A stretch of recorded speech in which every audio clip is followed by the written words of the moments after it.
Hi everyone. So in this video, I'll just talk through the notes from our meeting on Monday, uh, June 29th. I just forgot to record the Zoom meeting, so I'm just gonna talk through what we talked about, talk through the notes, and explain some of the stuff again. So we're gonna talk about power series. Okay, so to introduce the concept of a power series, we first recall what are polynomials. What is a polynomial? So a function is called a polynomial if it has a form like this, like ax plus b. This is a polynomial of degree 1, or ax squared plus bx plus c. This is a polynomial of degree 2. So here a and b are numbers, and a, b, and c are numbers, right? So this is what we call a quadratic polynomial. A general polynomial of degree n looks like this: an x to the n plus an minus 1 x to the n minus 1, so on and so forth, a1x plus a0. Um, Now, a power series is basically a polynomial that has infinite degree. Okay. Oh, I wrote here some examples. Right. This is a quadratic polynomial. This is a quintic polynomial, a polynomial of degree 5. Okay. So a power series is basically a polynomial of infinite degree. So a function is given by a power series if you can write it as, a number plus a number times x plus a number times x squared plus a number times x cubed, and it can go on forever. So we write it like this. It's an infinite sum for n equals 0 to infinity of an. These are called the coefficients of the power series. Maybe I should write that. So this is the coefficient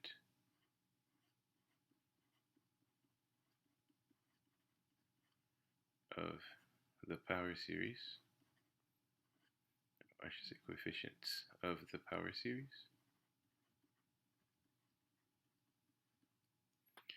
Okay, so those numbers we call them coefficients. This infinite sum we usually write with this notation, and really what it means is that, every time you write an infinite sum, a series, um, it's a limit of its partial sums, right? So you sum up to a certain number, and then you let that degree basically go to infinity. Okay, so a remark here is that, okay, a power series can be centered at any given number in the real line. So it looks like this, right? Instead of writing an x to the n, it's an x minus c to the n. This just centers the power series at a different spot. We'll see in different examples what that looks like. Excuse me. There's something else I wanted to say. Oh yeah, so we're talking about power series here. We previously talked about a series, right? So a series was just what we got if we were summing infinitely many numbers, right? So an infinite sum, that was called a series. A power series is an infinite sum as well, but it's an infinite sum of powers of x, right? So you see x squared, x cubed. That's why we call it a power series, all right? It's a type of series, and it's a function. It's not a number. I think later I make the remark. Okay, so examples, the series x to the n over n factorial. If you plug in n factorial is this uh, number, 3 factorial, you just multiply all the numbers below 3, right? So 3 factorial is 3 times 2 times 1. 4 factorial is 4 times 3 times 2 times 1. And one important one that I should have written here is that 0 factorial is 1 by definition. Okay, it's just a strange one. Okay, so n equals 0 here, for example, gives you x to the 0 divided by 0 factorial. That's 1, right? 1 over 1. N equals 1 is x to the 1 over 1 factorial. That's x. N equals 2 is x squared over 2 factorial. 2 factorial is just 2, so that's x squared over 2. N equals 3, you get x cubed over 3 factorial. 3 factorial is 6, but I wrote it as 3 factorial. Okay, and it goes on forever like this. This power expansion is very famous. If you already watched the Taylor series video, you know that this is the Taylor series for the exponential function, right? So this is a power series representing the exponential function. Another example, we're summing from n equals 0 to infinity, 3 to the n times x to the n. Right, so when n is equal to 0, this is 3 to the 0 times x to the 0, which is 1 times 1. So 1. N equals 1, it's 3 to the 1 times x to the 1, so 3x. 3 squared times x squared, right? 9x squared. 3 cubed, x cubed, 27x cubed. It just goes on forever. This is another kind of a little more complicated example. We sum for k equals 0 to infinity, negative 1 to the k, x to the 2k over 2k factorial. For k equals 0, you get negative 1 to the 0, which is 1, x to the 0, which is 1, over 0 factorial, which is 1. So that's this 1 here. It's 1 times 1 over 1. For k equals 1, you get negative 1 to the 1, which is just a negative 1, x to the 2 over 2 factorial, so it's this minus x squared over 2. K equals 2, you get negative 1 squared, which is 1, positive 1. X to the 4, right, 2 times 2, divided by 4 factorial, so it's this plus x to the 4 over 4 factorial. The next one, k equals 3, is minus x to the 6 over 6 factorial. This is also a famous power series. It's the power series for the cosine function. Okay, so both the exponential and the cosine functions, they are not polynomials. They cannot be written as a polynomial, but they can be written as a power series. So in a sense, they're infinite degree polynomials. Okay, it's just one more example. X minus 3 to the 2k plus 1 over 4 to the k. K equals 0. You get x minus 3 to the 1 over 1, so x minus 3. K equals 1, you get x minus 3 to the 3 over 4 to the 1, right? So x minus 3 cubed over 4. K equals 2, you get x minus 3 to the 5 over 4 squared, right? Keeps going like that. This is an example of a power series that's centered at a different point than 0, right? This is centered at 3. You see powers of x minus 3, not powers of x, right? Okay, this is another one, another example. And this is the power series for log of x, which we also derived in the Taylor series video. Alright, so this was an exercise we did. I just asked you to write the 4 first terms of both of these power series. And I gave you this number 1 here is the power series of sine of x, famous power series expansion. Okay, so yeah, here I make the remark that a power series is a function, right? For every given value of x, it yields a series, an infinite sum, right? So if you plug in x equals a certain value into this power series, it gives you a series of numbers that you can try to compute, right? But when we talk about a power series, it's not a series of numbers. It's not an infinite sum of numbers. It's an infinite sum of these powers of x, right? All right, so the concept of radius of convergence is exactly here to talk about, okay, what are the values of x that you are allowed to plug into a power series so that the series will converge, right? So given a power series, for which values of x does the corresponding series converge? So here we took this example, which is the power series for log. So on any power series, if you plug in, here we're plugging in x equals 1, right, which is the center of this power series, and you just get a bunch of zeros, right? And no matter what, every power series that you can cook up, plugging in the center will always converge because it will give you a bunch of zeros. The only non-zero term possibly is the constant term, right? But really the question is, are there any other values of x other than the center that I'm allowed to plug in into this power series? So for this particular example, if you plug in 1/2, we just computed what it looks like. This x minus 1 turns into a negative 1/2 in the formula here. This x minus 1 turns into a negative 1/2 if x is equal to 1/2. And it gives you this series here.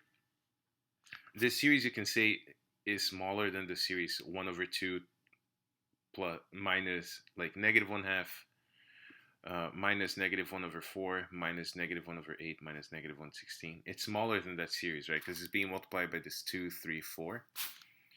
But the series 1 over 2, minus 1 over 4, minus 1 over 8, minus 1 over 16, that's a geometric series of ratio negative 1/2. So that converges. So this series also converges.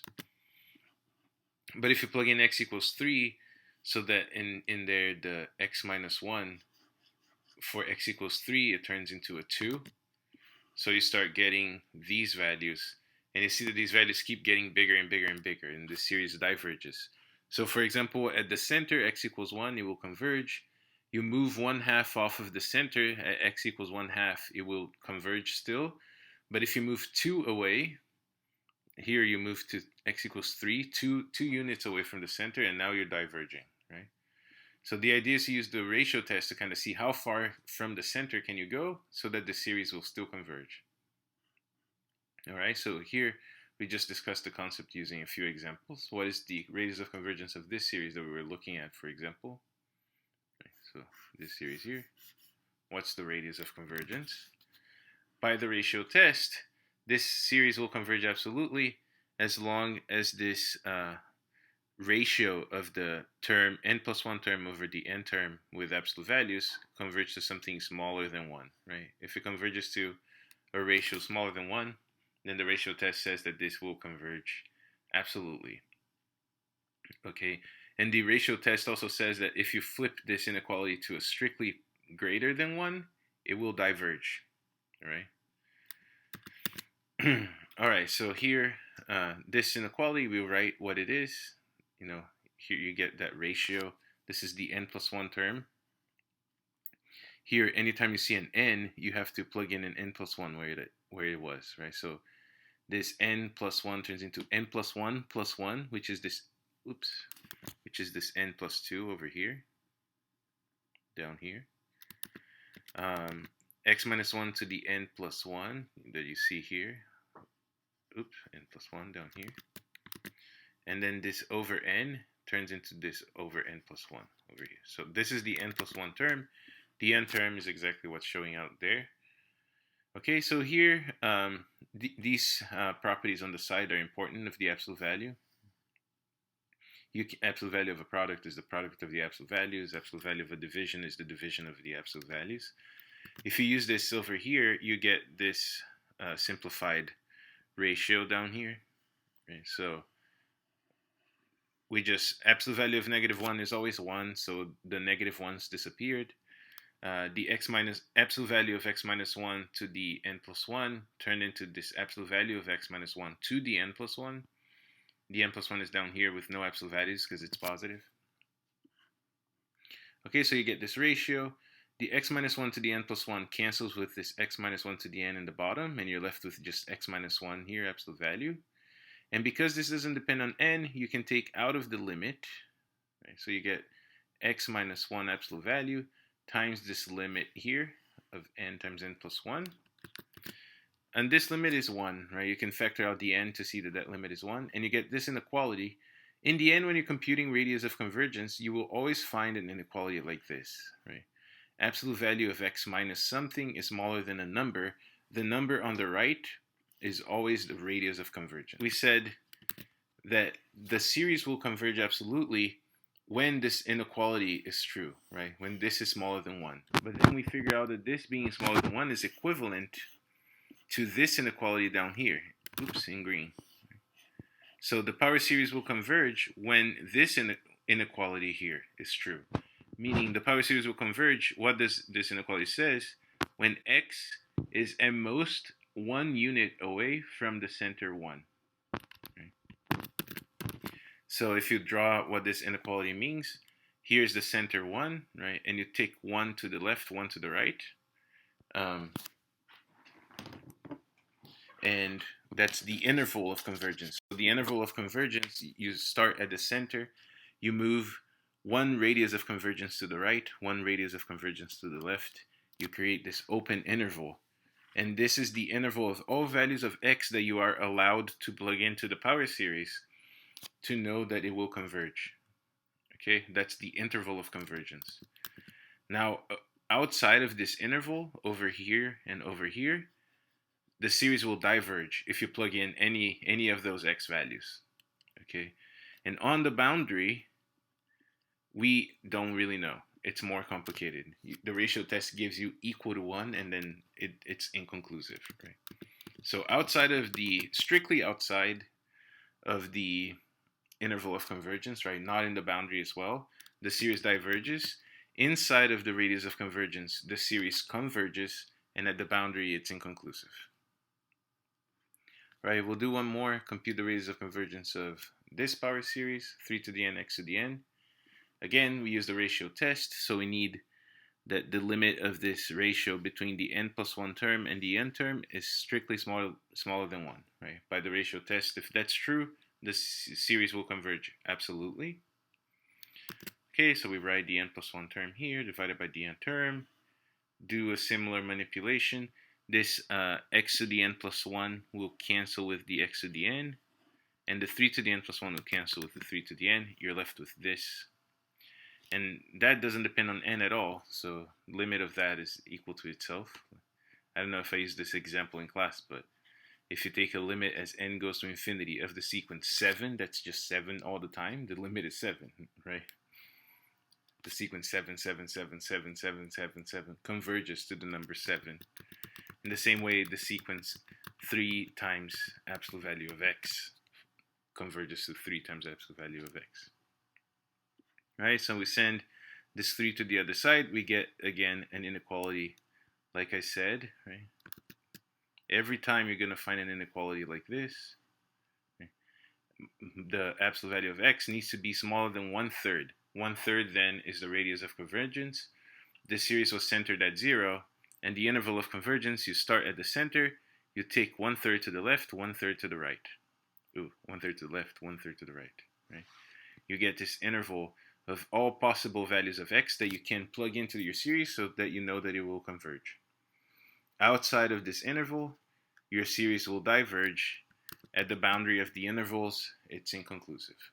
Okay, we need a little bit more theory to deal with that, which we won't talk about. I believe this is the last example. So computing the radius of convergence of the power series x to the n over n factorial. Similar strategy, write n plus 1 term over n term, and you set it smaller than 1 by the ratio test. Right? Here you simplify it. It looks like this now. The x's will cancel. You're going to get the x on top. And the n factorial over n plus 1 factorial turns into 1 over n plus 1, right? Because n factorial over n plus 1 factorial, that's n factorial, and n plus 1 factorial is actually n plus 1 times n factorial, right? And so the n factorials cancel. You get 1 over n plus 1. Okay, there was a different video where I talked a little bit more about that. So here's the limit you have. This absolute value of x, it doesn't depend on n, so we take it out of the limit again as n goes to infinity. We can take it out. But here the limit of 1 over n plus 1 is 0. Okay? So absolute value of x times 0 must be smaller than 1 for the series to converge. But this is always true. It doesn't matter what x is, right? It doesn't matter what x is. If you multiply by 0, you get 0, and that's always strictly smaller than 1. So in a case like this, we say that the radius of convergence is infinite. Okay?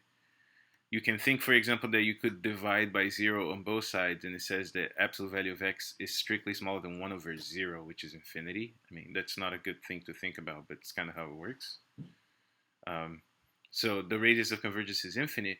And for example, the interval of convergence, all the values of x for which this inequality is true, that's all values of x, right? Negative infinity all the way to infinity. Another reason to say that the radius of convergence is infinite. All right, so I think that's it. I hope that helped get through the notes from this meeting. And if you have any more questions, feel free to send me emails. And I'll see you in class.